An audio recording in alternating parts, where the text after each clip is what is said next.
চলছে super Copa দি স্পেনিয়া। Super Copa দি স্পেনিয়ার সেমিফাইনালে athletic ক্লাবের বিপক্ষে দুর্দান্ত জয় পেয়েছে বার্সেলোনা।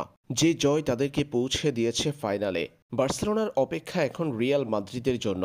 দ্বিতীয় সেমিফাইনালে রিয়াল মাদ্রিদ মাঠে নামবে আজ বাংলাদেশ সময় রাত ১টায়। সুপার কোপার সেমিফাইনালে অ্যাথলেটিক ক্লাবের বিপক্ষে বার্সেলোনার ২-০ গোলের জয়ের দিন গোলের দেখা পেয়েছেন গাভি ও ইয়ামাল। কিং আবদুল্লাহ স্পোর্টস সিটিতে এদিন ২-০ গোলে জিতেছে বার্সা। লা লিগার অন্যতম শক্তিশালী দলটির বিপক্ষে বার্সেলোনা আক্রমণে ও বল দখলে এগিয়ে ছিল। ম্যাচে প্রথমার্ধে ১৭তম মিনিটে গাভির গোলে এগিয়ে যায় বার্সা।